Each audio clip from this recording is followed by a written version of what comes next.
It's Monday, so that means Chris Long here on the Ryen Russillo podcast. We have a bunch we're going to get to. As always, our headlines, including the Colts, big win against Houston, the Lamar show up in Seattle. Are the Saints the best team in the NFL? What's going on in Philadelphia, and how does that relate to the Carson Wentz, Dak stuff, and all of that? QB shaming. Which coaches would you want to get drunk with? That's a new Back Porch segment that we're doing from the mind of Chris Long. We'll do some rapid-fire questions and all sorts of other fun stuff, including a Rasheed Wallace wormhole that I was in this morning for some of my prep. But we start the podcast with our presenting sponsor, State Farm. Today's episode of the Ryen Russillo Show is brought to you by State Farm. If you're fumbling with insurance, State Farm agents are here to help, because with over 19,000 agents, they're local to you and available to help. Whether you connect in person, by phone, or through the State Farm mobile app, agents are here to help. So go with the one that is coverage and agents you can count on. State Farm. Talk to an agent today. And we get ready. We'll use the Google Assistant here. And hey, Google, call Chris Long. Calling Chris Long, mobile.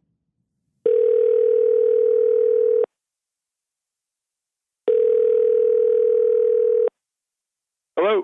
Hey, what's up, man? Okay, so now that we have called up Chris Long on the Google Assistant, he joins us now. Are you surprised, Chris, that I was in a bit of a Rasheed Wallace wormhole for NFL prep? I know you're probably a huge Rasheed guy. That's my guess. I love Rasheed. I have a Rasheed T-shirt. Rasheed's allegedly driven a Bronco for a long time. I'm a big Ford Bronco fan. So he did, Rasheed's right. That was part of my research today. Yeah, his Bronco. Was it? He had like the 96 Bronco, and he says, hey, everybody calls me OJ. My teammates call me OJ. I have a 96 Bronco, but I don't get the OJ thing a lot. That would have you ever hung out with Rasheed Wallace? No, but me and Rasheed, we should cruise. Think we'd have a lot to talk about, a lot in common. Do you ever look at some of those Florida runs where the guys wear German helmets and drive quads through strip malls like 100 deep and go, I could get into that scene?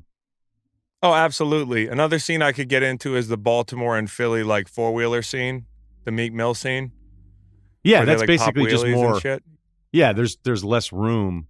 I'm always surprised when those guys are like, why are the cops messing with us? I'm like, I don't know. You're driving a quad through a city. But at the same time, there seem to be a lot more dangerous ways to head down the road.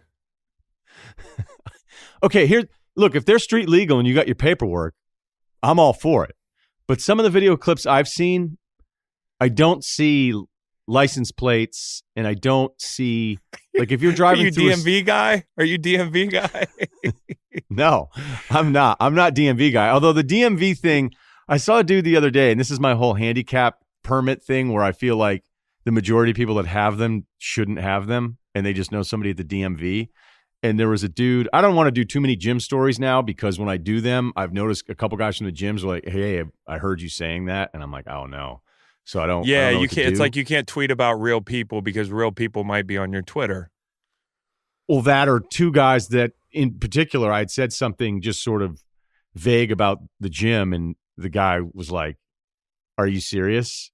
Oh, I'm the subject of this? Yeah, he goes, were you talking about me when you said that thing on the podcast with Bill? And I go, oh, and it was like, no, it might have been, yeah. No, I mean, obviously. I was talking about somebody else awkwardly spotting everyone. I was talking about a different guy who ran a 5K after parking his Porsche in the handicap spot.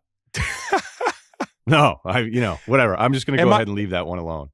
Am I wrong to take pictures of bad parking jobs and post them on my Instagram story? I got reprimanded in my DMs about that. Is it because of their license plate showing or something? Or I believe so. I actually got one from a lady who was like, that's my mom's car and she's a big fan of yours and this is disappointing. I was like, well, you know what's disappointing is that your mom used 2 parking spaces. Yeah. That's very disappointing. I wasn't just doing this today. How am I the bad guy? Wait, you talked about the four-wheelers. I want to shout the 12 o'clock boys out up in Baltimore. Ryan might be a tag stickler, but I love the wheelies. I love them. I'm not anti-wheelie. I have this thing, especially now living in Los Angeles, where motorcycles are just all over the place, left and right. And the motorcycle people always feel like we're being the ones that are messed with. And I'll just say the majority of at least the content that's posted Doesn't mean it's an accurate representation of the percentage of people on motorcycles that are being messed with. But what's posted 90% of the time, I'm like, that was your fault. So that's just yeah, just and drivers of large SUVs and motor vehicles, they suck. But we can talk shit about bicycle Twitter and motorcycle Twitter as well. I mean, like, you guys aren't perfect. And I think but I think four-wheelers would be an improvement because you can't weave a four-wheeler through traffic. You know how you can just weave bikes through traffic? You can't do that. Top speed's not as much. Mobility's not as much. I think we move to four-wheelers. I could see it. I could see that happening. I think of, like, I have these things with my friends. I'd be like, if you ever get divorced, what kind of person do you think you'll be those first couple years? And I get to live that out now. I get to live as if I've been divorced, and I don't want to. Oh, for sure. I don't want to jinx anything with you. So we're just going to leave that one alone. No. Let's not do that. Love my wife. Shout out to Meg. Can I do my headline? Yeah. I never get tired of talking about this. Can you take a guess at what I'm going to talk about? Bonnaroo? No, not Bonnaroo. Frank Reich and the Indianapolis Colts, America's team, baby, in the heartland. Coach of the year coming at you, Frank Reich. You see how much the Eagles miss him. I do think he's a big part of why there's been some growing pains post 17. Can you just imagine that? Well, you don't have to imagine. It's true. This Colts team has a backup head coach and a backup quarterback, and they just beat the number 2 team in the AFC, the hottest team in football. And they've been consistent, and I think having Frank as the centerpiece of this headline is accurate because a lot of what they do is it signifies good coaching. They were great in the red zone yesterday, 4-4. They haven't allowed a 100-yard rusher in 24 games. You're good in the red zone. You stop the run.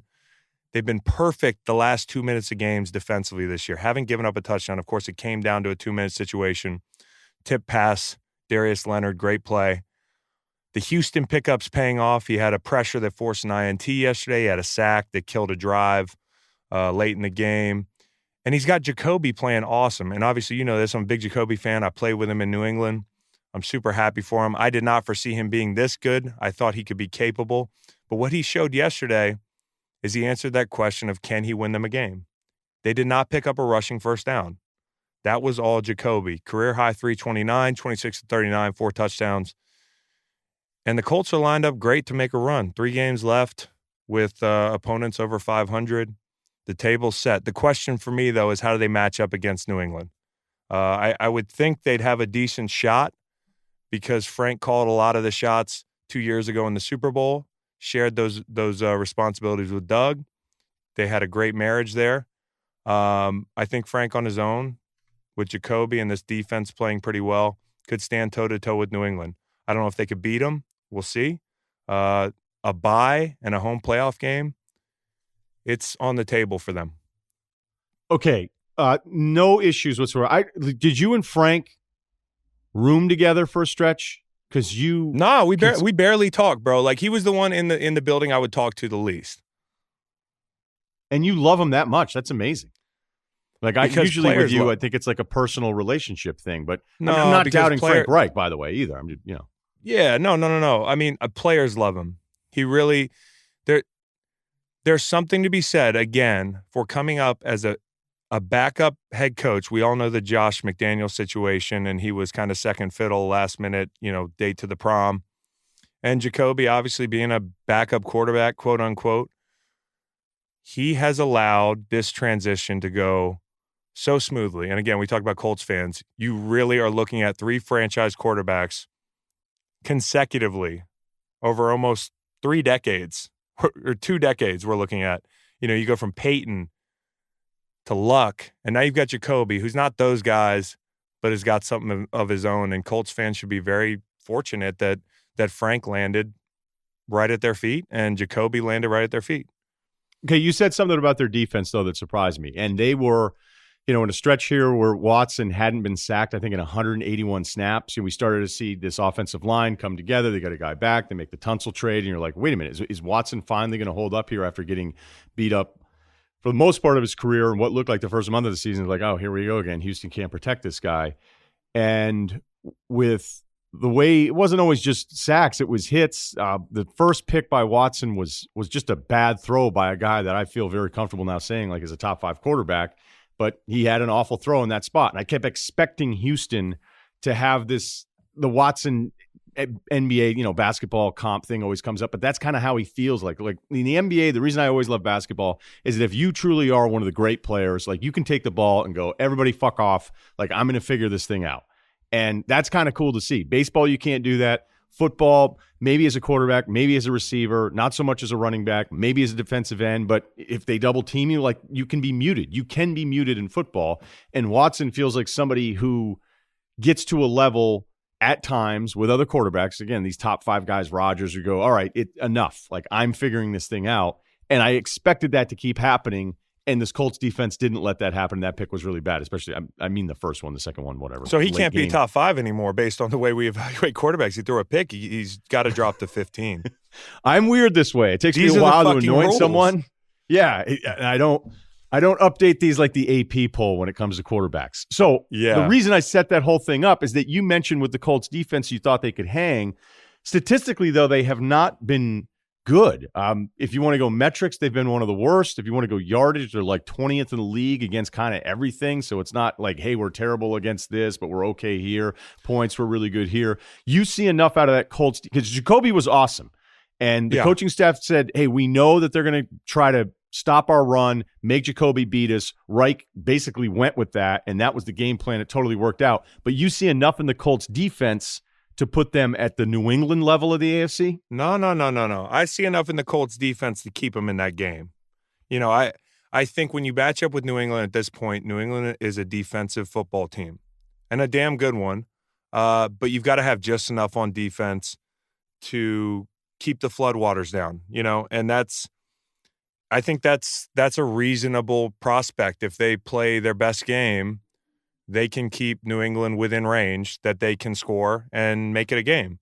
I don't think they're gonna host a playoff game against New England the way it looks. Even though New England's strength of schedule has been questionable. Terrible. I don't see New England. It's okay. Awful. It's awful. I don't see New England though losing a bunch of games and the Colts getting super hot and leapfrogging these teams in the AFC. I don't want to overreact, but what I am saying is that I think this team is better equipped to beat this year's New England Patriots than the Andrew Luck teams were equipped to beat the Patriots of old. And that's an improvement. And that comes with a shift in the way New England's playing football and a shift in the way Indy's playing football. I think they're just well coached. Again, they have a run game that can get going. They didn't even have to get it going yesterday as much as they have in weeks past. Jacoby knows when to manage and when to win games. He knows within a game which plays to manage and when to turn that off and turn it into a playmaker. And he made some throws yesterday where he looked like a playmaker. And they know the Patriots.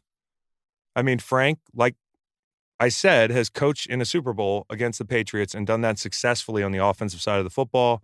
Jacoby knows the way they do things there in New England. It's at least a leg up on some other teams. I'm not saying they beat the Patriots by any stretch of the imagination. I just think they have enough on defense and collectively with the way the Patriots offense has struggled. If they see the Pats, it's at least I'm not an odds maker. What would you put the line? Colts going into Foxborough in a playoff game? Let's say going into Foxborough in January. It's got to be a touchdown. Vegas might do that thing where I'm saying they 6.5. 6.5. Did you? I'm saying 6.5. Yeah. They might do that to hope. That would be that deal where they're like, we really want you to pick New England. But I don't know if the odds makers look at New England and say it is the worst strength of schedule. We're not as sure about Brady because they haven't been complete games. But I'm not. When we brought up the 5 quarterback things, some of the are you doubting Brady? It's like, no, I'm giving. Yeah. Oh man, Pat's doubt. Twitter, bro. Remember our conversation last week? I got best fans in the country. I mean, dude, there were people that took that as saying, I think Carson Wentz is a better quarterback than Tom Brady. I mean, just for saying Wentz should be in the conversation of the top 5 quarterbacks.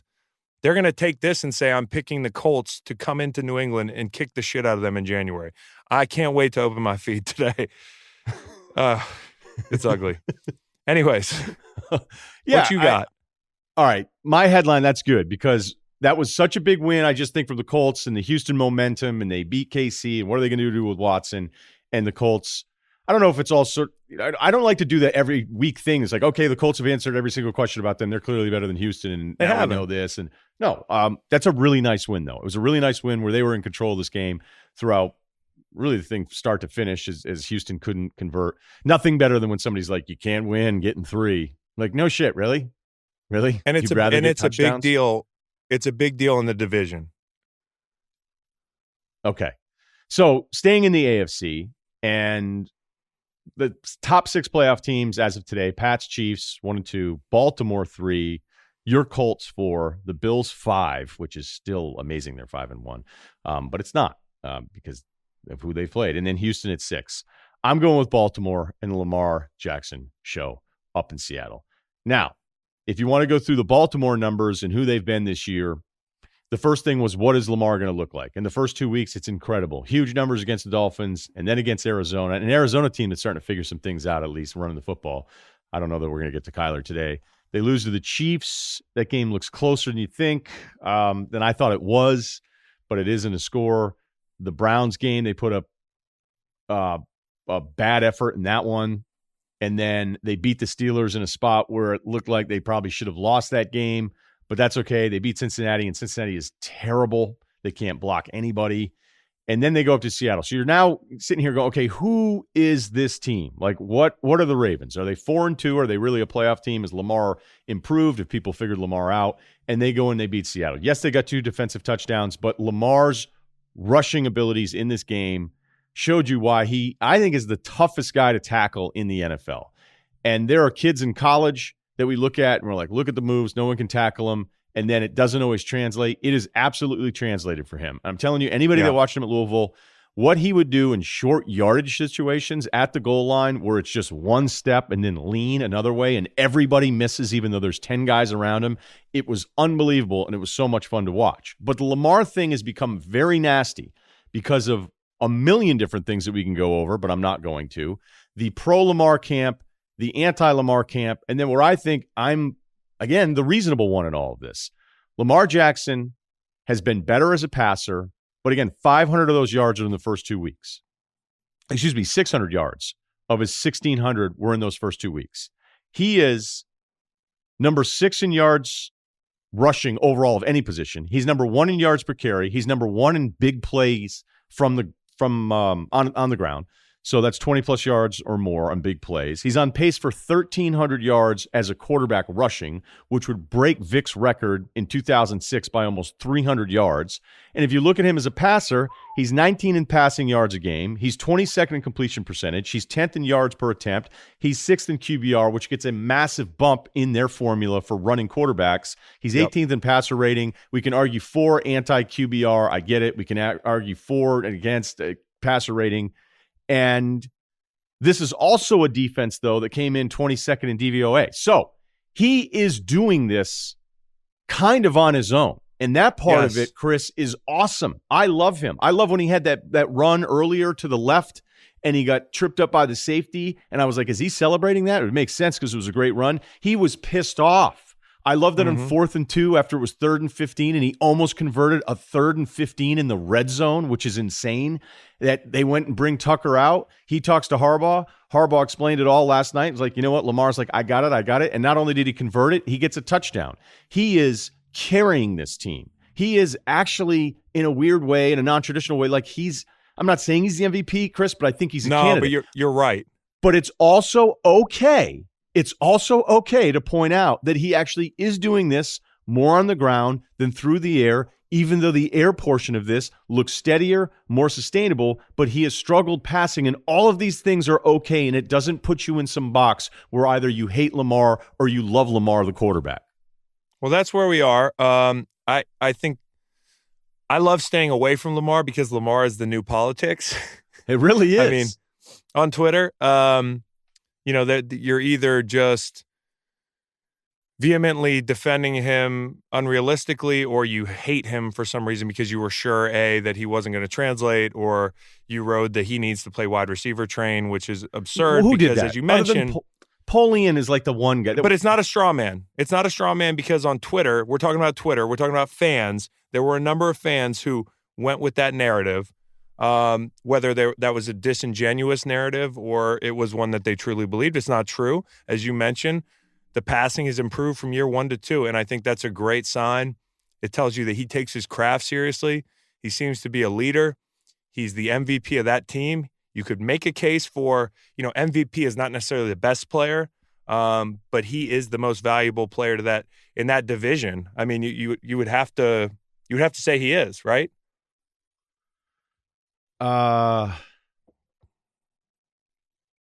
Yeah, honestly, I mean, Cincinnati, no one. Pittsburgh, no one. No, you're right. There should have been any hesitation. I just want to double check. There's no discussion there in the North. He's the most valuable player in the North.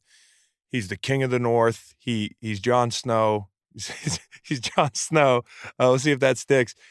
He is possibly one of the most valuable players in the league. Getting lost in this whole conversation is, we had 2 big trades this week. Not that, Peters had a pick 6 yesterday, seemed to be paying dividends already. I was going to be interested to see him tackle in the AFC North in that cold weather, but he can still jump routes. And my man is a playmaker. I mean, and immediately he shows up. And by the way, Jalen Ramsey showed up right away, forcing a fumble down in that game. But I think Baltimore this year, MVP-type performance by Lamar, with room for improvement in the passing game. Ingram was a great addition, and that was a big trade for them. Their upside is really high. That's the thing. I mean, you see them play some teams where they play down, and he's not as good, but their upside is really high. I do think he's a player that can win a playoff game because it's unpredictable.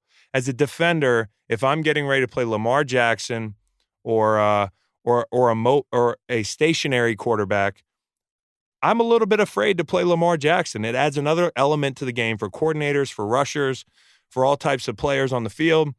For guys in coverage, if they're in man, you can't play as much man. You can't just run down the field and plaster receivers with your back turned because your rush lanes have to be perfect. And that changes the entire complexity of the game. Is it complexity or complexion? Because people fuck that up a lot. Complexity. Nice. I'm going to go complexity, but I'll admit there's a part of me that you're in my head a little now on it. Yeah, right? So, you get afraid. Yeah, a factor involved in complicated process or situation. Couldn't have used it better. Nice. Good job, Chris. Nice work out of you. Mm-hmm. Can't wait to see him against the Pats. They get him after the bye week this week. I thought the win up in Seattle was huge. And, one of my favorite Teddy Bruschi things ever is I would ask about Le'Veon, right? So I'd watch Le'Veon against the Pats, and I'd go, why are the Patriots just so much better against a Le'Veon Bell than other teams? And he'd be like, all week long, Bill and the coaches would be saying, stopping him at the line, 2-3 yard gains, all wins for Le'Veon Bell. Don't run upfield, freaking out, and lose contain. And then as Bruschi's doing this, we're both in suits getting ready to go on SportsCenter, and he's grabbing me by the tie and shirt collar as he's like, this is what I do. I was like, I get up, I hold it, I hold, and then I'm in the play. You know what I mean? Right. I don't want to get upfield. He goes a 5-yard tackle for a loss for 5 yards against Le'Veon Bell. He's like, Bill would bring us over and go, that's bad. That's not what we want to do. So Le'Veon, who, by the way, on the Jets, the second worst rushing team in the NFL so far this year, as good as he is against teams that are undisciplined, I can't wait to see the Belichick just in your head all week leading up to that game after the bye again, where the Pats are going to just be in everybody's head. You can't lose contain on this guy. So Lamar's just a different guy. But he's different. I mean, he's faster, and he doesn't actually get – I'm worried about his durability, Chris, but he doesn't really get popped. He just doesn't. And there's some quarterbacks that take big hits, right? Yeah, some guys get out of bounds better. Some guys have a way about them. Some guys don't know how to fall, right? Some guys don't know how to slide. I think what's true, what you said about New England, what they do really well is if a team has a really pronounced strength that's very singular and it's focused, they take that away well. I mean, it's better to have your weapons spread out playing New England than it is to have one really great strength. And the way we're talking about the Ravens, obviously they have Ingram, but Lamar is a huge key. They'll have something for him. I love what you said about Le'Veon because it's very true. I mean, I remember we played the Steelers, and you don't want to get on different levels. And by getting on different levels, it means the 3 techniques high, the 5's at the line, the shade is 2 yards deep. Like, that's where Le'Veon thrives. So you're absolutely right, and obviously you are because you talked to Teddy. They used to say build a wall. We're not interested in you getting upfield. Build a wall, be patient because he'll dance and he'll dive right into 3 bodies. And, yeah, I mean, that's just a credit to New England and the way that they game plan, and it'll be an interesting game. Okay, good stuff. I think I'm going to bill that as the most fair Lamar segment you'll hear this week. You heard it here, fair and balanced, unlike Fox News. I don't think we have a lot of Fox News people listening to our show. I'm not trying to get political. We might. So let's move to best plane ride. I don't want to get political. We should dump that. Okay, give me your best. Let's start best plane ride, and then we'll get to worst. Well, best plane ride came down to the Niners or the Rams for me. 2 big wins for those teams in the same division. 2 flights west after early games that, the Niners played. I think it was one of the quickest games in the past few years. It was over in, I think, under 3 hours. You love that as a player, especially when you're playing in a torrential downpour, puddles, cold weather. And cold weather's bad, but it's better in December and January, even if it's colder, because you've had time to get used to it. This was like the first weekend where it's like, damn, it's a little chilly. And then you add the rain in there. I'm going to give it to the Niners because I love getting a nice hot shower after you kick somebody's ass, getting on a plane, putting that jumpsuit on. I'm going to go ahead and imagine that the players on that plane get to sit first class because I think Shanahan's probably a player's coach. Some coaches don't have guys in first class. Some coaches have the coaches in first class, which is absolute bullshit. They didn't hit anybody that day. And you've got, I don't want to name any names, so that'll give away which coaches have their players riding in coach. But you have the 3 big offensive linemen, and they're sitting in 3 seats of coach. I think the Niners had a wonderful flight back to the Bay, and they were home early enough to go out and party after a nice 9-0 ugly throwback win. So some teams put the players in first class and other teams put them in coach? Oh, yeah. I'm going to tell you who does put players in first class, though. If Bill Belichick can sit in coach and put his older and good players in first class with the sleeper seats on those long flights, then anyone can do it. If Bill Belichick is willing to sit in coach, other head coaches need to take notice. One of the first things older players do when they size up a coach is, where does he have me sitting on the plane?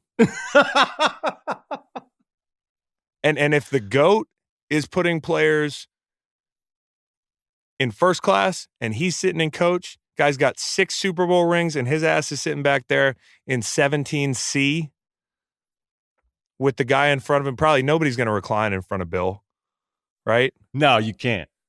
But Bill reclines. That's okay, because I respect the hell out of this right now. It makes me like Bill more, because that's an easy thing to do. And it just makes sense. And honest, think all the equity you buy for just going, all right, I'll go Comfort Plus. Yeah, dude. I mean, not only are you half my size, but you don't have to hit anybody. And the worst thing for a player is to be in a metal tube for 3 to 5 hours, not drinking enough water, in a seated position where your hips are off. That's literally, I feel much better retired. And it's not because I'm not hitting anybody. It's because I don't sit in meetings and on planes all week. I mean, it's just better. So what's your best plane ride? It's Baltimore. I was going to go with the Chiefs where Matt Moore got on the front of the plane. He's like, now it's my fucking time. And everybody cheers him on. But I don't believe that he said happened. That. I don't think he said. Speaking of Matt Moore, and this is not an anti-Matt Moore thing, but there is a rule on any broadcast, and granted, these are all national broadcasts with the NFL, but when the backup comes in, it must have been some law that was passed. I got to dig into this a little bit more, but it doesn't matter who the backup is. But once the backup comes in, the announcers will be like, hey, this Dave Ragone, he can play a little bit. He big time college. He's not afraid of the moment. He's been in a lot of systems. Like, I've always been a big Dave Ragone fan. He's been in 9 systems. Remember when he lit up the MAC in 06? And I'm just using Dave Ragone as just a name because I thought it was funny. But no matter who comes in, pay attention to this, everybody. No matter who comes in as the backup, the broadcast they'll never go, well, this one's over. And they like this kid. Yeah, they like that. You talk to the coaches around the facility, this kid's got a great attitude. He's really good in the room. He'll make look, he's spinning a little bit. He can do some things. They like him. I will say this, though. You watched that Kansas City game the other night. I hope Mahomes gets well soon because not only is he awesome, we all love him, but he's a good person. I've never seen a hockey player dislocate their knee and walk off the ice. So I just want to throw that one out there. It's fair. And look, football player shifts are usually a lot longer unless it's 3 and out. Way longer. Those long drives, like 5 times as long as the average NHL shift. Totally agree with you. Okay, worst plane ride. I'm going to say the Eagles, unfortunately. Do you disagree? No, division game. Okay, you go first. I don't even need to. I mean, I could sit here and say, do the Dolphins, like if the Dolphins are sitting there going, we were close on this one. I mean, they were right in that game with the Bills. I'm watching that the whole time going, wait a minute, the Bills are 4-1. I mean, I know they're 4-1. I know they're 5-1 now, but division game, right? Throw out the records. Throw them out. Just like that's one thing. That's one thing that's as said as this guy can really. He can do some things. The Chargers probably didn't have a great time in Tennessee. And the headline was very clicky where it's like Chargers say we won the game twice and it was, lost. And you go, all right, let me read this. Were you guys really saying that the calls were bad? Because Melvin Gordon fumbled. Like he straight up fumbled at the goal line there. And it's an awful play. And yet, once again, and we'll get to Chargers talk a little bit later, but it's Phillip Rivers. It said 36, 37 game-winning drives in his career. I go, yeah, because he's had 412 opportunities. So we'll get to that a little bit later. Let's just not waste any time. It is the Eagles, housed Sunday night. Yeah, I'm going to say it's the Eagles. When Doug was asked about after the game, is this your worst loss? In your tenure here, he said one of the 2 worst. He thought for a second, and I believe he probably thinks it's the worst, but he couldn't say that because he knows that headline's a lot clickier than one of 2. So you've got the anonymous sources. You've got the fact that they arrived probably about 5 a.m. and the city's probably already burning because it is it's the shit is hitting the fan a little bit. And I know I said neither team had to win this game. I mean, shoot, if the Eagles lost this thing 30-28 and the Cowboys look good and the Eagles look good, it's not a must win. They're not out of it, but it's an ugly loss. And it was over pretty early. I mean, the 2 first quarter turnovers, that's not the formula to win on the road, especially on a team that's got their 2 tackles back. We said we weren't sure what would happen. We weren't sure if the tackles would play. Weren't sure if Cooper would play. All those guys played. They get down 14-0. Carson pressed a lot the rest of the game. And the Eagles are the only team to allow 20-plus points in the first half 5 times this year. Wow. So the starts are not good. No, spotting the other team 14 at their place a few minutes into the game isn't always a good plan. Bad formula. And, I understand the Carson thing. We'll get to that. But there's a lot of other stuff going on defensively for the Eagles. Dallas got everybody back offensively, and they looked like a different team. But the Eagles' secondary has been a trouble spot. Let's just say that. Zeke up front, 22 for 111 and a touchdown. He's the first 100-yard rusher that the Eagles have allowed this year. They're the number 2 rush defense in the league. The last guy to do it, go for a century against them, was Zeke in Week 14 last year. And they went for 189 on the ground total. So it wasn't just Zeke. You lose, I think, Ridgeway early for a span. Fletch doesn't seem to be fully healthy, fully back. I know he had to go to the tent last night for a second. Dak had a really good game. I'm not going to do the thing where now because I'm not going to be Will Kane, and I like Will on some stuff, but wow, it doesn't sound like you do right now. You just went like Will Kane out of nowhere. Well, I don't like Will when he cherry picks because Dak played really well and Carson didn't play so well. It's, it's just that straw man thing. And it's never a straw man. It's a contentious disagreement. It's an NFC East quarterback battle. I get it. But do we have to compare the two guys religiously? Dak had a really good game last night. He also, by the way, we complain about how many drops Carson's had. 19 drops for Cowboys receivers this year. That's tied for second in the NFL. His completion percentage would be even better. Dallas. So let me keep you on that, though, because that, I think, is the interesting part about this. We've got this Eagles defense that we know was bad against the pass, and now, that start is brutal, but this isn't new, right? I mean, Minnesota just absolutely lit them up. Zach Brown, linebacker, says the easiest thing to prepare or easiest thing to attack is Kirk Cousins. He gets cut. Peterson's like, we're going to go down there and win this game. It's not even close. Wentz, I know about the drop ball stat because he has stuff in there where it's like on deep throws, he's got the second most drops of any quarterback in the league so far. So we're doing all these different things. Without Deshaun, too. Right. I mean, like you have a huge piece that you ship in that really would transform the offense, but he's got something going that seems like it could be a year-long thing. And Doug was confident. Obviously, there was the comments that I think he was trying to galvanize the team. Listen, he's won 33 coin tosses since he's been in Philly. He defers almost every time. That was only his second time last night he said, let's take the ball. And he did it on the road, and it backfired. And I don't blame him for that. I like kicking the ball on the road, or I like receiving the ball on the road. The biggest telling stat for me last night with Dak and with Carson, there's two things. First, Dak played really well under pressure. 7 blitzes, and the Eagles have not been surgical with their blitzes. 7 blitzes, 7 for 7, 79 yards, and a touchdown for Dak. I mean, that's unreal. And then another big stat is Dak was pressured 5 out of 31 passing snaps, and he got the ball out. So that's part of it. He was at 2.6 seconds per throw, where Carson was pressured 13 out of 31 snaps throwing the football. And so you look at that initially and you say, well, what's up with the Eagles O-line? Of course, Lane got beat.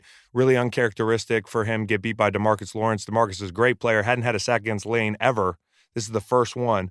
But the problem with the narrative that the Eagles O-line was worse last night because of all that pressure is that Carson wasn't getting the ball out. He went in averaging a 2.7 snap to release. Last night is 3.3. That's an eternity. And that's the problem with Carson last night and in games where you're spotting teams 14 points, like the Minnesota game, like the Green Bay game, which they came out on top. But when Carson, and his upside is huge, he's got that big arm. He can make all the throws. He made some great throws last night. He had some moments. He had some bad moments too. But when Carson's pressing, and any quarterback does when they're routinely down 14-0 or giving up 20 points defensively in the first half, he gets even more off schedule. And it puts the O-line in a bind. And I just think he's a little bit better if he doesn't have to be a game manager. He has a playmaker arm, but sprinkle a little game manager in there and you'd be a lot better off. Help me understand then the bigger Carson Wentz thing, okay? Because it is complicated in the rare instance where this guy's on an MVP type season run, gets hurt, Nick Foles comes in, wins a Super Bowl, doesn't just win a Super Bowl, he puts up a huge number on Bill Belichick. And I remember before that Super Bowl, I was like, maybe I'm going to pick the Eagles. Maybe I'm going to pick on them. I'm like, really? Nick Foles against Belichick? Like, come on, dude. You can't do that. You didn't share this with me. That would be illegal, though, if you shared that with me because I'm a player and you can't talk gambling with players. No, it wasn't about gambling. It was just for the sake of the show. Like, what are you going to do? And every time I pick New England and somebody's like, oh, you're just doing that. And you're like, well, it hasn't been a bad thing to just sort of do. But I was worried about that Patriots defense going into that matchup. So whatever. You were right. But they were 10-point favorites, so it wasn't like you were going out on a limb. I mean. No, I'm just sitting there. I go, I couldn't get past the fact that you're really going to pick Nick Foles against Belichick. And I should have. Okay. So you have a weird dynamic where the city is so happy about what you guys did there, but now there's this anti-Carson thing, and it almost becomes this QB shaming. We have fat shaming, we have slut shaming. I think we have QB shaming, where as soon as things are a little off the rails, now we start to hear about, well, you know what? This guy kind of sucks. And there was the anonymous source stuff about Carson going back to the beginning of the year. It happened again with some Jacina Anderson reports, which has caused a whole shitstorm in Philadelphia, and people trying to figure out it is. A Philadelphia reporter just flat out said it's definitely Alshon Jeffrey. I have no idea. I'm just giving everybody the timeline here, where Peterson's like, wait a minute, let me get this straight. We're not throwing deep enough, but now we're not throwing short enough. We're not checking down. Ertz, tight end, said it's weird because in January it said we didn't check down enough and now we're checking down too much. So now you have this, whatever's going on, somebody's talking, and it seems to come back on like that Wentz may not actually be, I'm not assuming I know what kind of teammate he is, but this is now twice with less than 12 months where it's like Carson's in a weird spot where he feels like he's still trying to prove himself either to the fan base or to certain teammates. And still, it's a lot of guys. It's 50 guys. If you ask 50 guys about me, you're going to get a completely different set of answers. But what can you tell me about Carson and how you see this story, both from being in this locker room and now this year being out of it? Well, I've always said, and I said this at the beginning of the year, I said their biggest strength might be their biggest weakness because it's hard to keep everybody happy when you have that many options. And obviously the Jackson injury hurt them, so they're underneath more. And quite frankly, you know, I would press too if I were Carson. I mean, there's a statue of Nick Foles outside the building. I don't care if everybody knows you're a franchise quarterback. It's hard, you know, like you felt like that year where you're having an MVP campaign, that ring is yours. Yeah, I mean, like you can go get. He had an opportunity. I think if we're in the playoffs, I think it ended up just the same. Now, that's not to take anything away from Nick. Nick did exactly what he needed to do and more. He was historically good in that Super Bowl, but it took time for Nick to warm up and get going. And I think Nick would tell you that Carson's a great quarterback. And here's what's been happening. There's this narrative that was bubbling up after last year when Carson's hurt. And it depends on the quarterback. Like, if there's injuries, we cape for some guys. We don't cape for others. Carson was hurt last year. If you like a guy, right. Like if you like a guy, if you don't like him, he's right. Carson was hurt last year and wasn't great. So this year, clean slate, he's worked out, he's shed some pounds, he's changed the way he trains, he's healthier, and he comes out and he looks really good. In all the losses to date, except for last night, I didn't think he generally looked bad at all. They have 2 more wins if players catch balls in the Atlanta game and the Detroit game. Like, those are facts. And I don't think that there would be this bubbling headline ready to overflow if it weren't for those drops and some of the injuries. And then last night he didn't play well. I mean, quarterbacks have bad games. There's no way you can tell me he is not a franchise quarterback. I just don't believe it. His ceiling's too high. We can't cherry pick. And what he could do is not press as much. But what goes into that is you can't spot teams 14 points routinely. You just can't.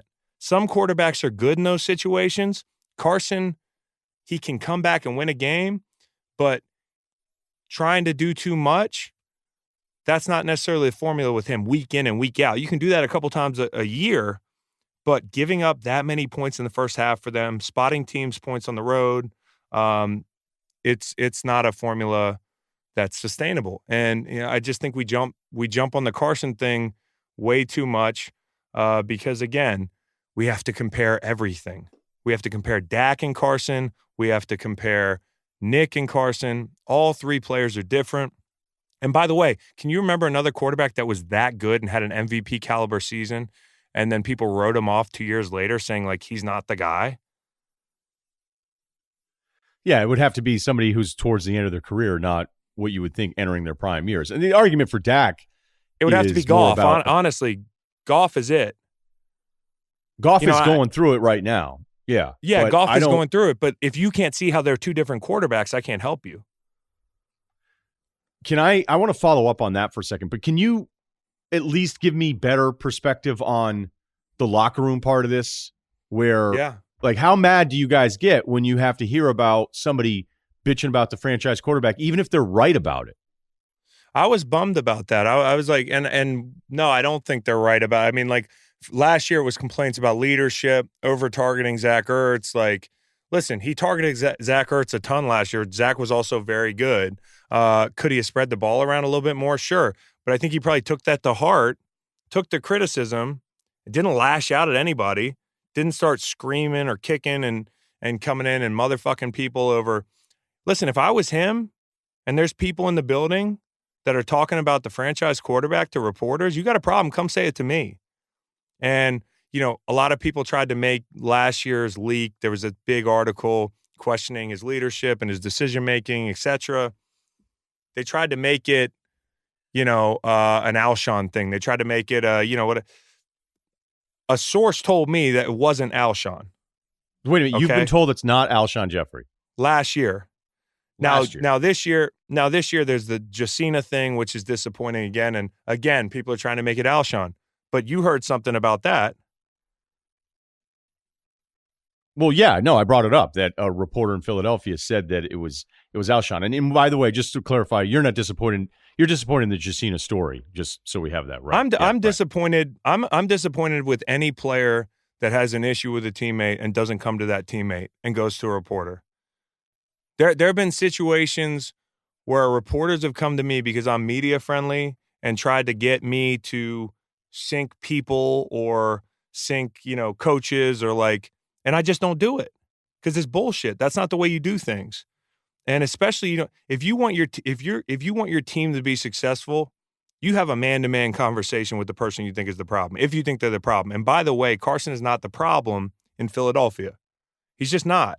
Two more teams that we definitely have to get to here, and we've got to get to the Saints because you think they're the best team in the NFC. We'll do that, but I want to transition out of this quarterback stuff because of when things go wrong, let's start talking about these guys, and it's just what happens. And stuff that comes out from behind the scenes or maybe right in front of our faces. But just a couple weeks ago, Kirk Cousins was apologizing to Adam Thielen for not getting the football. And then his head coach Zimmer was like, yeah, I don't really like that. I don't know if you've met Kirk. I've interviewed him a bunch of different times. And he is a dude that is as polished as anyone when it comes to talking to people. When you're young and you're that way, it is so impressive to older people because older people are like, this guy's going to be senator. I mean, that was his nickname, the senator, for a little while. But I was not a Kirk guy. I don't know that I ever have been. And I'm not saying that anybody, there's not a long line of people waiting to compliment the Redskins and how they've run their football organization over the last few years. But there's part of me, I didn't admire their PR bullshit about the contract they offered him because that was just trying to play on people and assuming everybody was a dummy and couldn't figure out NFL contracts. If you want to go back and look at some of the Bruce Allen stuff that he said. But I admired them going, you know what? We just don't think you're that guy. We just don't think you're that special. Your record against good teams isn't that great. It's actually terrible. And even though we don't have a great answer, we're not paying the quarterback contract insurance for a guy that we don't really like. The reason I even bring any of this stuff up is I think for me, it does have more to do with personality, where I maybe grade a guy down more just because I think of the dude. And I'm like, is this really who you are? Are you this polished? Are you actually very calculated in the way you are? Because I think sometimes guys that are so polished, I think they're calculated. And I'll never forget, and it's just sort of a stupid story, but one of my first guys I ever lived with when I was younger, his approval rating the first couple days of hanging around on campus was over 100. I'm telling you, it was everybody loved this guy. How's it going to everybody? Friendlier, girls loved him. He was the guy. He was like Ferris Bueller, but in college. And it went on for a month or two. And I was closest with him. And then after a couple months, I went, I think this guy might suck. And I confided in one of our other friends. I go, I know what's going to happen here. I was like, but I think a lot of this is bullshit. And I think this guy might suck. And the guy that I confided into said, hey, I'm going to tell you right now, don't ever say that again. He's the man. And I'm going to kick your ass if you start talking junk about him because everybody loves him. And I was like, yep, that totally backfired. And then by the end of the year, that guy was like, hey, you were totally right. That guy sucks. And I was like, yeah, I know. Oh, so he didn't kick your ass? You didn't catch a fade? No, he would have. Both guys would have absolutely pummeled me back then. And, who knows? Maybe now, today, still. But the reason I bring that up is that it's always something that when I think okay, how does Kirk Cousins play in the locker room with this approach? And then it becomes a thing when they start to struggle. And now we have a 3-week stretch where Kirk Cousins has arguably put together the best 3 weeks we've seen from a production standpoint in NFL history. I mean, there's numbers out there that'll say what he just did in these 3 weeks hasn't been done before. You can laugh about it being the Giants. You can make fun of the Eagles secondary. but they put it on the Lions for 42 points against a Lions team that I know you've kind of sneaky liked, and now the Vikings are sitting there at 5-2.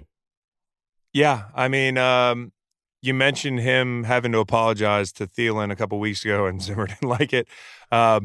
This is a guy that the rep is that he overthinks things a little bit, and he tries to be perfect, which can be a good thing, but it can't paralyze you. And I think at times he's had that problem. And I think sometimes as a player, when you try to play perfect, and I've done it over spans in my career, obviously never played perfect, but as somebody who can be very overthinky and analytical, you have to fail. You have to hit rock bottom sometimes to say, well, scrap that shit. I'm not perfect. Like, everybody hates me right now. I might as well go out and play. And I think that Chicago game might have been a little bit of that for Kirk.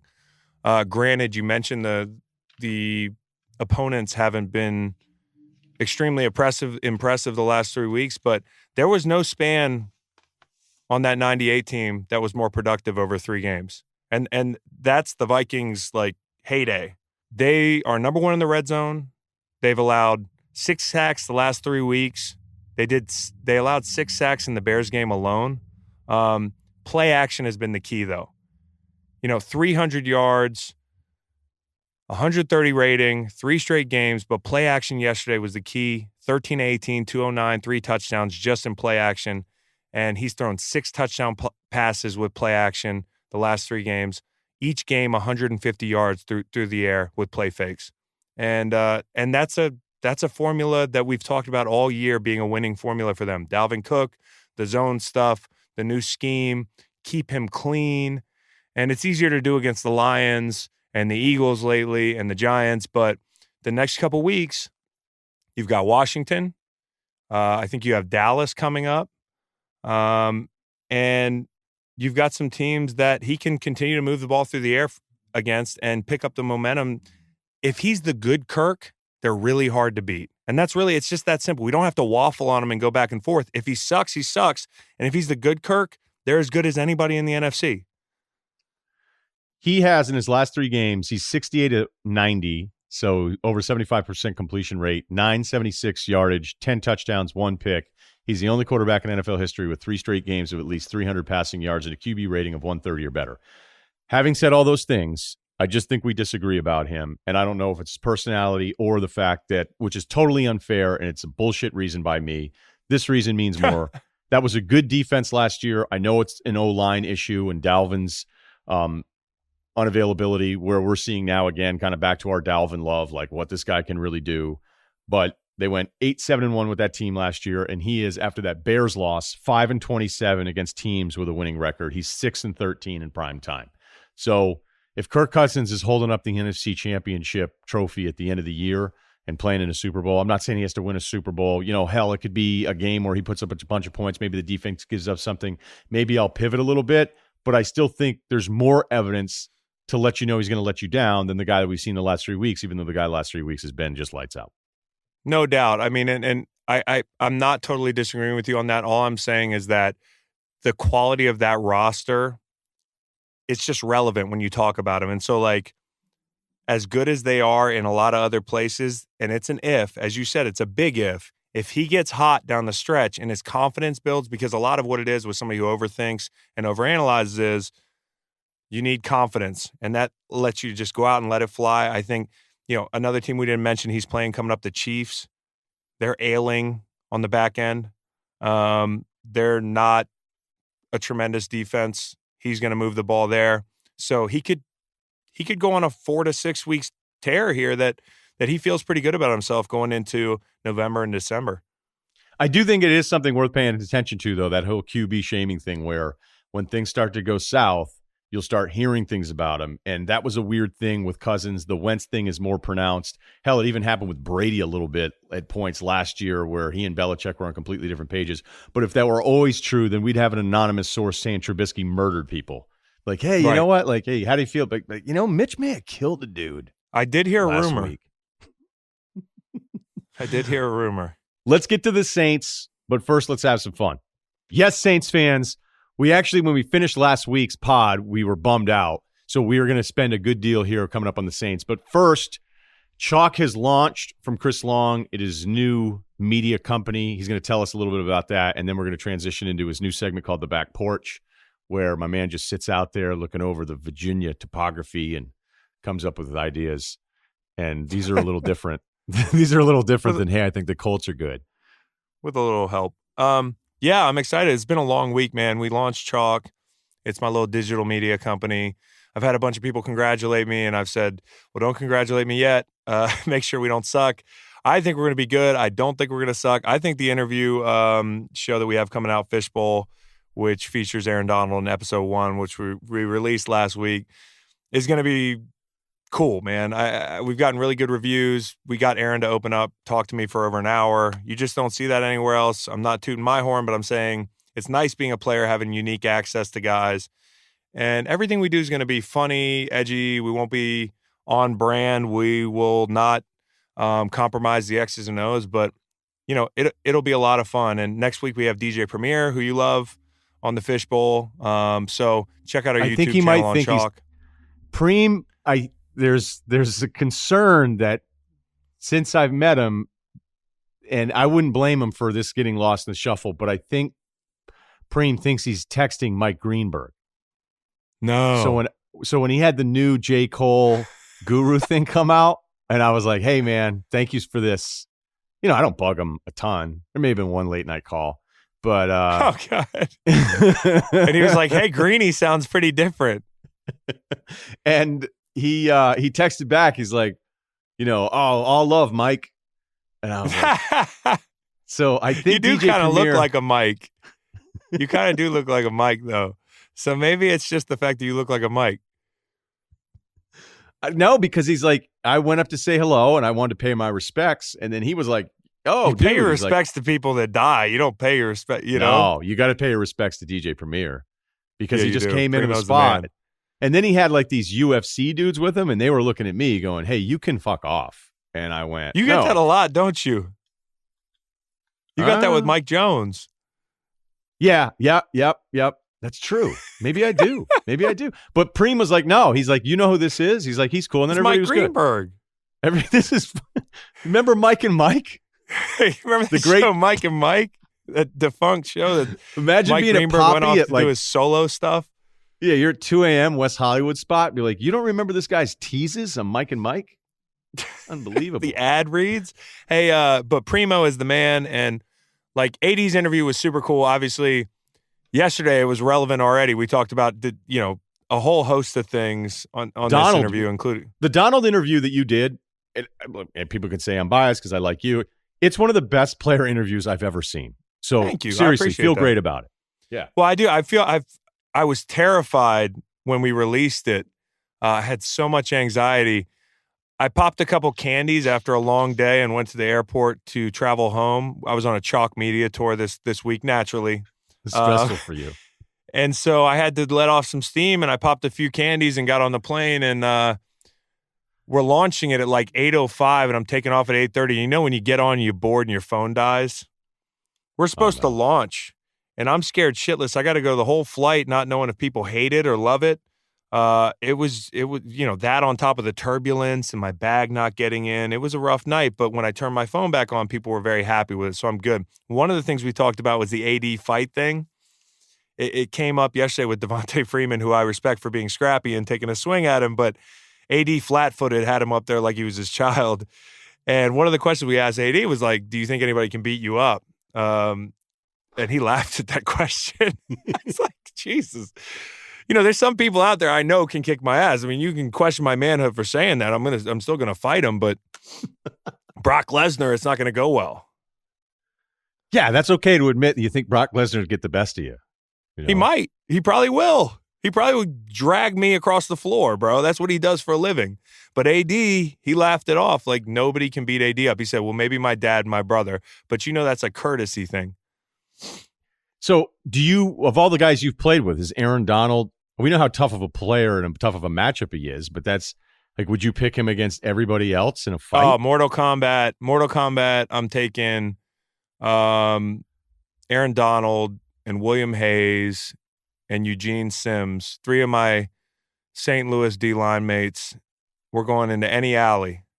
I feel pretty good with those guys next to me. Who would you pick in a fight between Aaron Donald and your brother Kyle? AD's got leverage. Yeah, but I don't think there's many guys. Kyle's a bear, bro. Kyle's a guy you could give him a glass bottle, he'll chew it up and spit it out, and like he'd have blood running down his face, and then he'd just come back for more. Like he's just a big bear, and you don't want to poke him. No, not at all. You don't want to poke him. He's very heavy-handed. We used to train MMA, and I asked, it was Tyron Woodley, who's a great fighter from St. Louis, so shout out to my boy. He said that, I asked him who are the most heavy-handed athletes he's worked with, and he was like, of course you, like, I think he was being nice, but he's like, yeah, you're pretty heavy-handed, which might be true. But he goes, Kyle exploded a mitt, bro. Like they were doing, I think he was like training with the Iceman, and I think like one of those guys was like, holy shit, who the fuck is this guy?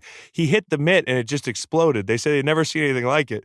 So I think Kyle I would throw in the alley with me, and that would be my little, I don't want to say Mount Rushmore because people accuse us from stealing from PMT, our boys, but my Mount Rushmore of dudes I would take in an alley with me are those three I mentioned and my brother Kyle, football-wise.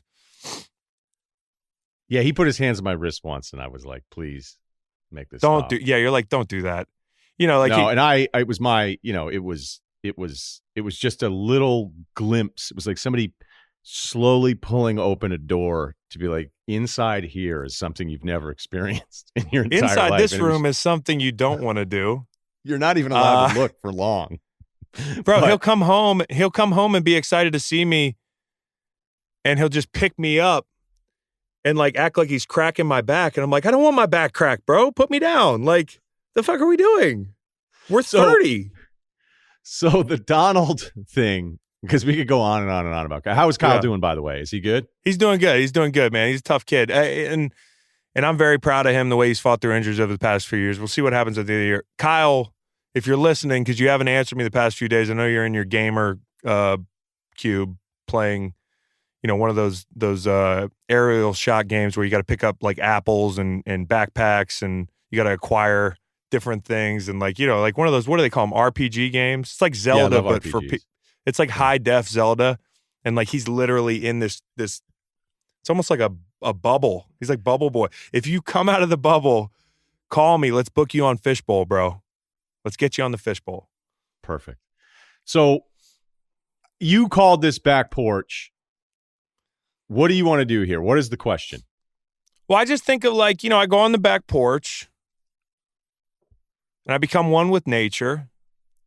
And I think about segments, stuff I'd like to rank, things I'd like to run through. And last night I was just thinking about, because something came up this weekend. I was watching a Mike Leach clip, and it reminded me that me and Danny Amendola used to drunk dial Mike Leach all the time. Like any time of night, we call Mike Leach picks up.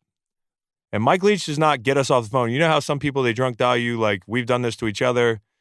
Like, hey, I gotta go. Like, there's no gotta go with Mike Leach. Mike Leach is like, whatever you want to talk about. I used to also, we called Mike Leach from Bonnaroo and talked to him for an hour. Like an hour. I don't even remember what the call was about. There was another time, well, there was more than one time, I used to leave Greg Williams like 3-4 minute messages. 3 a.m. every time. He never picked up. He always let it ring through. And I think he just has a catalog of messages from me. So I was thinking about coaches that I want to get drunk with, or I'd like to drink with. Maybe some Belvedere, some Polska Rye. Yeah, responsibly. Yes. Wait a minute. You would leave, like, at what point after the 10th Greg Williams call where he didn't pick up, you still made an 11th one? What were the voicemails about? I got a lot to say to him. A lot of, I ruminate, I'm up ruminating. It's 3 a.m. There's nobody to talk to. I want to talk to Greg. So did he like the calls, or did he ever say, hey, how come you're calling me at 3 a.m.? My wife thinks something's up. Nah, his wife knows that I'm batshit crazy and that we were super cool. So he would be like, he'd be like, you're a fucking mess, that type of thing. But if I had to rank them, and these are current coaches, and I want you to weigh in on this, but you get one fantasy, like, how you're playing a video game, you get to bring one legend back. Yeah. So like for me, my legend is Bum Phillips. You would want to get drunk with, yeah. Yes. I want to house 16 Bud Heavies with Bum Phillips. He used to play, he was one of the top personalities that the NFL just ranked, and he used to play like dominoes with the players. He used to wear his cowboy hat, but not indoors, because his mom used to tell him, if you wear your cowboy hat indoors, it's rude. So if they played in a dome, he wouldn't wear it. He just was a classic dude. I'd like to drink with him. If I had to rank the current coaches, I'm going Vrabel 1. He seems like he'd be my kind of drunk. The mustache, former player. He could probably go dive bar. He could go golfing. He could go to a function. He's probably an underdressed guy, which I like. I could see him rocking a Hawaiian shirt to the wrong function, flip-flops. Yeah, look out. High tolerance, guarantee it. Yeah, no doubt. Second, I'm going to go with Zimmer. If you're looking to drink outside, you drink with Mike Zimmer. Like whatever you're looking to do outside, you want to mix in some drinks. I think he's the guy you get blackout with in a tree stand and you fall out of the tree stand. I think he's the guy, you could skin a buck with and have a few. I think you go ice fishing with him. His cheeks are just red as fuck. So red. His tolerance is you probably can never tell that he's drunk. I just don't think he slurs his words. I think the thing that you're doing here with Zimmer is that it's a specific thing where you feel like Vrabel's can play. He can play in any system. He's adaptable. Where I think Zimmer, if he's at the wrong spot, like he's going to sit there and he's going to have a CC and ginger and he's going to go, this party sucks. Like Zimmer's going to tell you if the party sucks and he regrets being there. Whereas if it is a tree stand, ice fishing, red face, he's going to be better. Not as adaptable. Oh, that's his strength. Yeah, he's more of a system drinker. Where Vrabel is a guy you plug and play. And you build your game plan around him. Yeah. Yeah, you do. And I'm going to throw in another New England guy here. Matt Patricia is a cool-ass dude to drink with. Not that I've ever, directly drank with him, but, at some of the parties after games or whatever, you might see him. And in general, he's just a funny guy to hang out with off the field. I think he actually would crack my top 3. The guys that just missed the cut. Oh, you know what? I might take Gruden over Patricia. I could see Gruden. You're out at a lake house, and he's not like Gruden doesn't have to tell stories the whole time. Like some guys are like, hey, tell us a story. And then it's always great. Like you can kind of, I'm probably too much of a story guy at times, but I also have to play to the audience every now and then. But then I think Gruden would get done hearing somebody else's story, and then he would just turn to somebody and be like, you'd walk by him and he would tap you on the shoulder and be like, it's a fucking great lake, man. It's a great lake. Water, some fresh water, man. I just feel like his brand is perfect for what he endorses, because I could see myself at a Hooters with him just downing light beer until I felt like I was pregnant. All that foam and Miller Lite or Bud Light or whatever his beer of choice is. Wings, positivity. Like you said, a lot of shoulder slaps. He's the guy that's so positive, you're not sure if your stories are actually good. He just nods and he's like, that's a great story, man. And you're like, no, it wasn't. The guys that just missed the cut for me are McVay and Vic Fangio, though. McVay, I think he's probably the guy that knows all the bottle service guys. We need to get in a supper club. I can get us in a supper club, I think he's got a lot of energy. I'm not sure about that, though. McVay's not one to throw it around like, hey, I need to get in here. No, but in a pinch. I'm not saying he can't do it. I don't think he's built. Like, I would pick McVay only because I think he'd be able to, he wouldn't look like, if I were with Zimmer would be like, what's this guy's deal? Where McVay would be like, oh, all right, Russillo, I got it. We're good. That's a better matchup for you.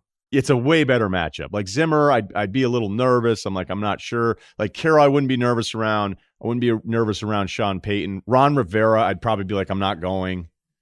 I don't think I can go, which may not be fair to Ron. I just don't. It might not be fair. Ron could be really fun. I think Gase McVay is Gase out? Is Gase I don't know. I think Gase is a wild card, bro. I think Gase is a wild card. I'm willing to try. Total wild I talked card. to him Yeah, he used to coach my brother. He seemed pretty cool. I talked to him on the phone once. I think McVay is a vodka guy. I think he's too energetic, probably for me in my old age. And I think he's like the cool drinker, and I'm not the cool drinker anymore. All right, you texted me this morning, then we talked as we prepped up for this. The best team in the NFL is? The Saints. Wow. How far off am I?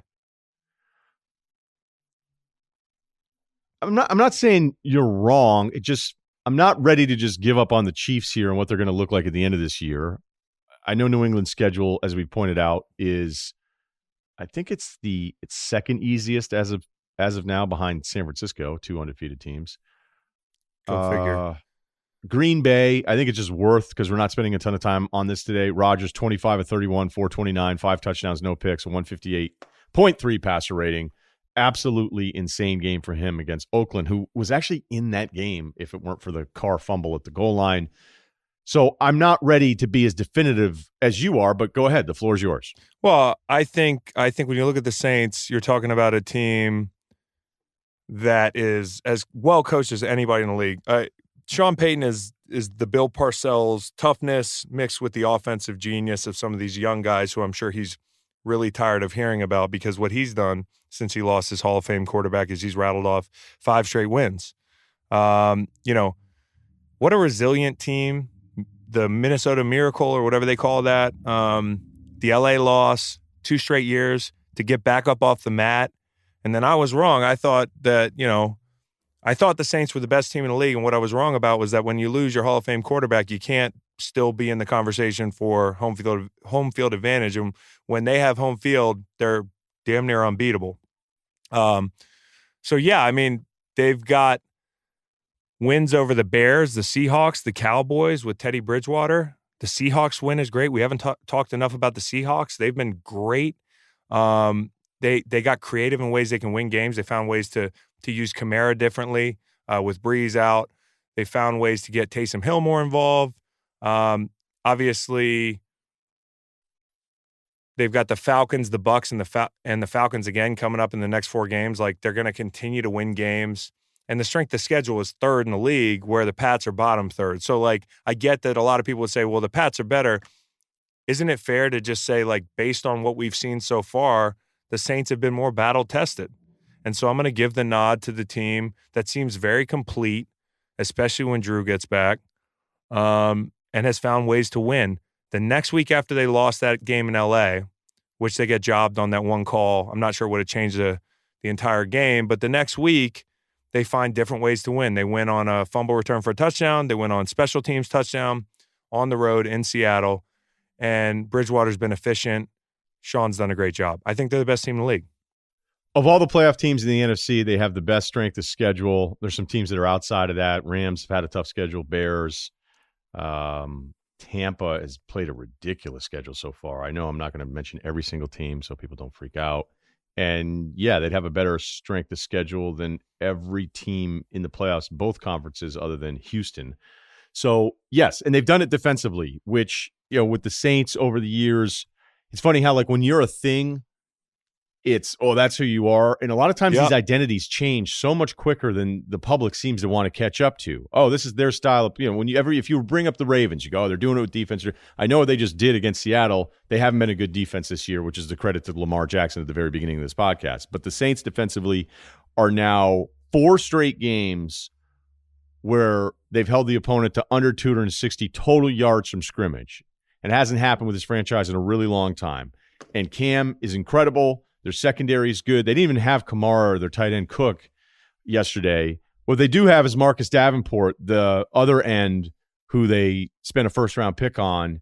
And to see some of his pressure numbers and to see him in moments where he's not necessarily getting those sacks, like, I'm watching him going, okay, this is the reason this kid from this small school is somebody that they were so excited about. And if you watch him in clips, you're like, why isn't this guy actually the most dominant defensive lineman in the entire league? Now, look, I'm not trying to make him out to be Aaron Donald or any of that kind of stuff, but there is a ton of stuff there that tells you this team is incredibly special. And the fact they've done this with Teddy, not to knock him, but without Breeze, who is going to be coming back apparently here very shortly. And I'm curious if there'll be any Teddy Bridgewater zags, which I don't even think somebody on TV will do it.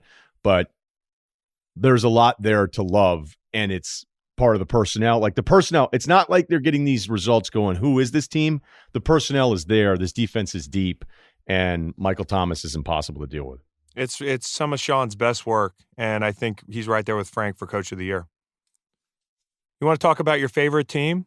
So you fired off a tweet over the weekend that was like, I will not be talking about the Chargers on my show on Monday. Obviously, we're talking about this show. I'd like to call you a liar because I'm going to force you to talk about your favorite team. I want to play a game where you compliment the Chargers. You have to give them 5 compliments. Go. It freed up my day a little bit because I didn't watch the first half. And I'm a Phillip Rivers fan. I've not been an anti-Phillip Rivers guy. I've, over the years, looked at this team and said, this is an incredibly talented team. Their injury situation has been as bad probably as anybody. I don't know what the overall numbers, starters lost to injury. But coming into this year, there were like 7 Pro Bowlers that they had on the injury list. So that's being nice. I like Freed you, up the like day, Keenan one. Allen. What's that? Freed up the day, 1. Okay, that's Freed one up the compliment. day. I like Keenan Allen and Mike Williams and Hunter Henry. So I actually do like their weapons. I like Eckler. I don't like Melvin Gordon's holdout. Not a compliment. You know what I like about it? It reminds me of wrestling as a little kid. Like they're the Globetrotters, except they lose. So every week, without fail, Rivers is running around. The sun is going down. There's drool, spittle all over the place. And even though the script is the same every single week, I still find myself I still watch the second half. I mean, who am I kidding?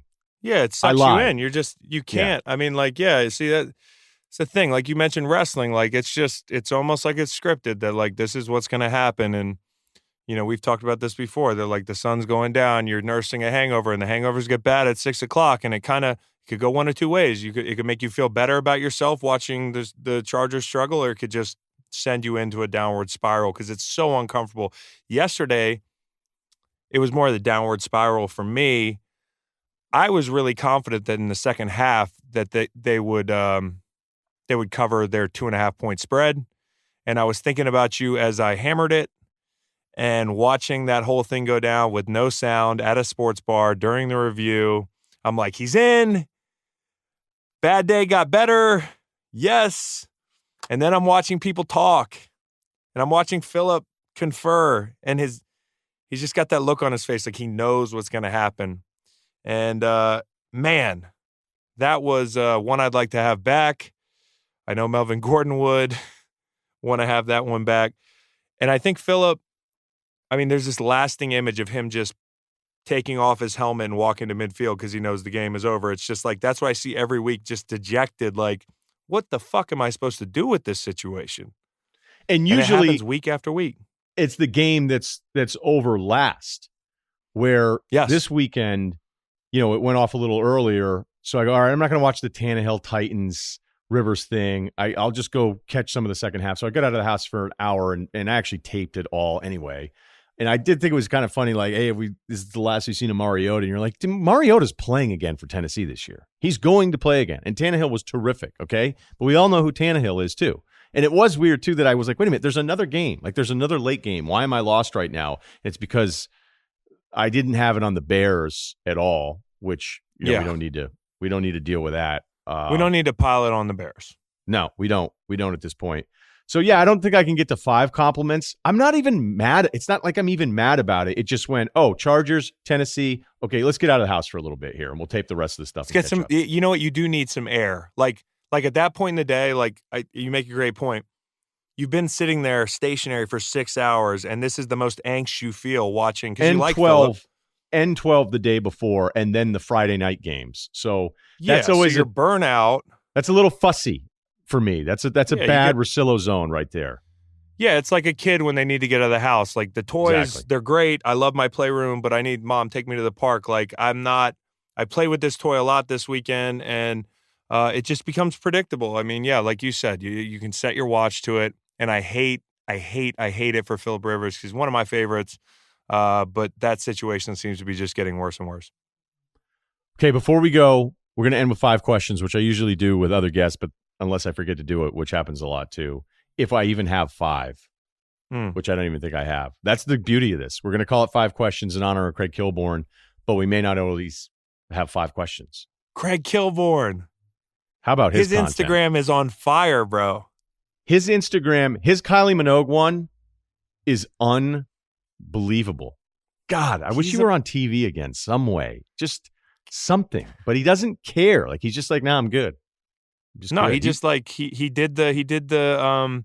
kind of did like your guy in the book, that went into the wild, like McCandless. He's like McCandless, but he in like Malibu Canyon life or wherever he lives. He's Carmel or something by the sea up there, or I think he's Carmel. He's Carmel in a smoking jacket to the Christopher McCandless Carhartt jacket in a bus in Alaska. I can't get enough of his videos. I don't know what to tell you. He's always been my favorite sports guy growing up. And then after that, I never worked with him. He was gone before I got there. But I know guys that worked with him were like, the guy was like, we just got to get to LA, man. We got to get out of here. We got to get out to California. And I think the story goes, like, before he got to ESPN, he was at some smaller market California station, but he purposely lived out by that sea area. I know he has a place in LA now, and I know he tags it all, so I don't want to act like I'm selling out his location. Yeah, I don't want to dox Craig Kilborn.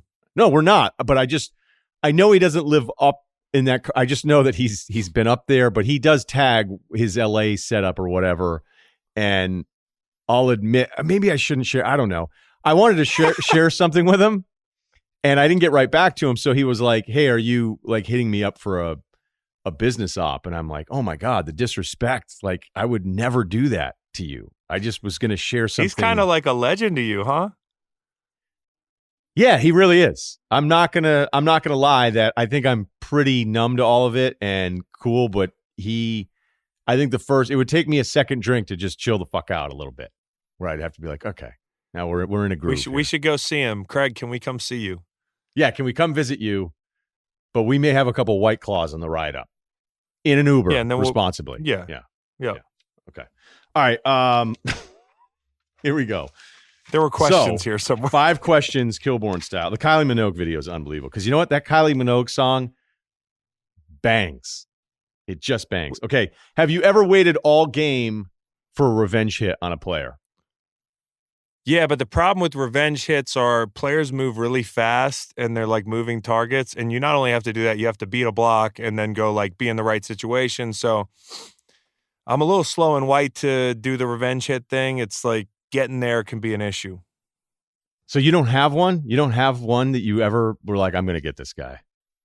Nothing notable enough. Like somebody might have lit me up. One time, funny enough, Jameis tripped me on the way back. Like he threw a 30-yard pass and I pressured him. And we're both running down the field. I think it was like a 2-minute situation. And I trip and fall. And I'm like, I know I'm not this fucking uncoordinated. And I look up and I hop up because I'm about to like get in somebody's face. And Jameis is kind of chuckling, but he's looking straight ahead, like no eye contact. I'm like, you know what? I'm not even mad at you. I kind of like that, but I'm gonna. He went no eye contact. He went no eye contact, like kind of with that slick like laugh, like yeah, it was me. And I'm like, this guy is like a lottery draft pick. He's got all this on his plate, and he still has the wherewithal to trip a big scary guy with tattoos all over his arms, like that's trying to kill him. So the rest of the game, yeah, I wanted to hit him, but I wasn't my best that year. I was very hobbled. Never got there. And you don't need to be tripped when you're not 100% anyway. Okay, next one. Toughest that was guy. Really fucked up. Yeah, toughest guy. I remember watching those at home. But like you just looked like your pelvis was out. Me? Yeah, my pelvis was. Yeah, my tibia was broken on the heels of an ankle surgery. Yeah, it was bad. I can always tell like when a bigger guy's hurt, especially somebody who's like a rusher for you. But it's not so much the burst or the movement. It's how bad is it once you stop running and you have to slow yourself down. Oh, and that's when you can see how hurt a guy is. Yeah, you need that. It's like you need that sand trap on the side of the highway. To the trucks run into. Like I could have used one of those. Toughest guy you've ever had to tackle? There's a few. I would say Marshawn comes to mind right off the bat. I've I've made like a cape and jumped on his back before and gone about 8 yards like he was fucking Zorro. But I've also stopped him dead in the hole.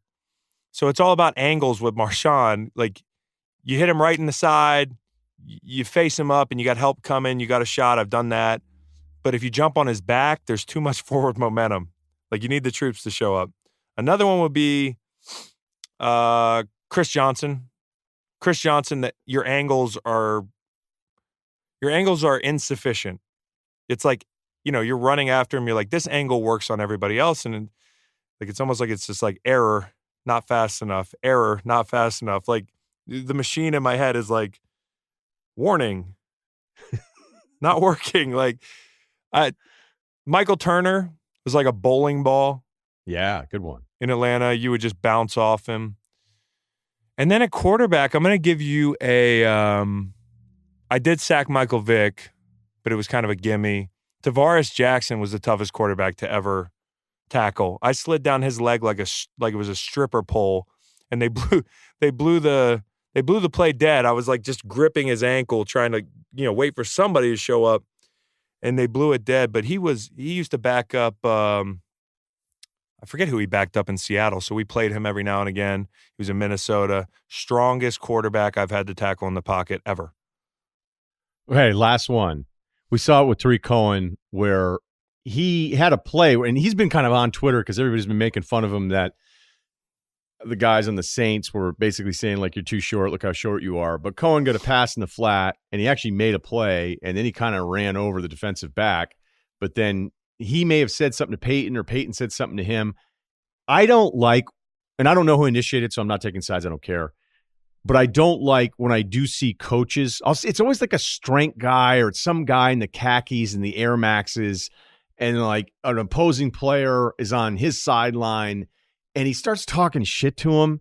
And I personally hate it. One, because there's a good chance every player out there could beat up most of the coaches, maybe except for a couple of strength guys, who knows. But then it's like, dude, I'm in pads out here playing. Like, you're just sitting there with your sideline pass, like with your dry fit shirt that I could get on East Bay. Yeah. So has that ever happened to you? Because it always bugs me when I watch it, even though I know what's not. Look, I'm sure there are times when a coach is only responding because he's sick of hearing it from a player, but I don't know. I used to wait for a coach to put their hands on me, just like praying.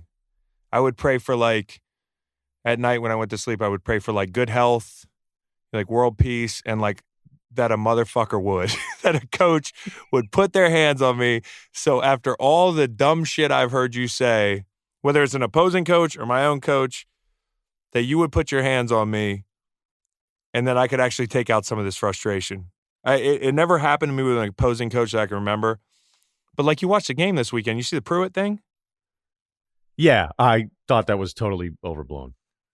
You thought it was overblown. I think I would ask you this, though. What would you do if a quarterback grabbed his coach by the collar and told him to calm the fuck down? Would that be wrong? It would be handled differently. It would lead to all sorts of different conversations. I know what you're saying, and we're going to disagree. I don't think it's the end of the world. I don't think it's the end of the world. I just think it's a bad look. It's a bad look. And like, there's plenty of ways to get your point across besides yanking a dude's face mask down. And listen, I get the old school is like, we're tough, etc. Like, how tough are you if you're just going to take that from another grown man? Like, there's no other workplace. And by the way, most players are getting paid more than the coaches. I mean, not most, but what are you? Because and of that the was SEC? college. Yeah, in the SEC, most in the SEC, most players are getting paid more than the coaches. But I would just say, if you're going to say that, the follow-up question is, are you okay if I yoke a coach up? Probably not. No one's going to say that that's okay. I get your point. But specific to the Pruitt one and the way it plays out, now people are just turning anyone that ever touches anybody's face mask, it's like the end of the world. And well, there's a line there. I thought Pruitt was like, look, and Pruitt let go immediately. Your point is understood. I don't know if it's generational. I like tough coaching, Chris. I like tough coaching. That's just so. Me. What if Bill Simmons walked into your little Manhattan Beach studio, knocked over all your fucking Crate and Barrel seashells and your knocked all your restoration hardware furniture over and just grabbed you by your Pima cotton gray sweatshirt that you're wearing right now and just shoved you against the wall and said, "Hey, wake up, motherfucker. We need a better pod with Chris Long on Mondays." Yeah, I wouldn't love it is the simple answer. But whenever we're trying to do normal workplace scenarios with football, to me, it's like, just stop the analogy, you know? Like, not that I want to stick up for, let me put it this way. Like, whenever a player says, "Hey, we're warriors, we're going out there to fight a battle," like, you guys need to get yourselves in a mindset that's different than everybody else that goes to work, okay? And I love that part of what you do. I'm jealous of it every time I'm at a college game and I see these kids coming out of the tunnel, and I think, and I've said this before, like, I never feel more worthless than when I watch this group coming out being like, I wish more than anything I'd been good enough to kind of go fight this kind of fight and do that kind of shit. And that's okay. So whenever anybody goes like, "Oh, the real warriors are overseas," you're like, "Hey, you know what, man? Yes, you're right. But for these dudes on Saturday and Sunday, their workplace, like, this is the way it's done." So sometimes people outside the world try to tell you how it should be done inside your world, when inside your world, yes, some things are outdated, things have gotten better, things could improve, but it doesn't always mean everybody on the outside is always right. So where I give the football mentality, I don't even want to say a pass. I just think I'm a realist about it. I'm also a realist in the case that, yes, Bill Simmons could not show up to my house, start pushing me around, and then because of that, I have to be mad at any coach that touches a player's face mask, especially in a way what we saw with Pruitt, which I thought, I didn't see it live because I taped it to go get something to eat. And when I saw Twitter, I'm like, oh no. And then I watched it and went, okay, well, this was predictable. It's never as bad as Twitter makes it. Of course. But not. I mean, you kind of make my point for me is you're running out of the tunnel to put your body on the line and bust your ass for these coaches. That's even more the reason why you shouldn't be grabbed up. And not to mention, when you're in college, you're not getting paid. I'm not getting paid for this shit. But they can grab you up. Like, it just doesn't make sense to me. That's all. No, and it's not fair, and I'm not saying you're wrong. It's just there's a level to it, right? There's a level to it. There's been other cases where I hope Bill comes in your house and just grabs you by your face and just shakes you. Just shakes the shit out of you. Wednesdays aren't weird enough. Okay, your new website, to give it to the people. Yeah, we got our YouTube channel. Check us out at Chalk Media on YouTube. Again, we got the Fishbowl rolling out. I got my show coming out maybe by the end of the week.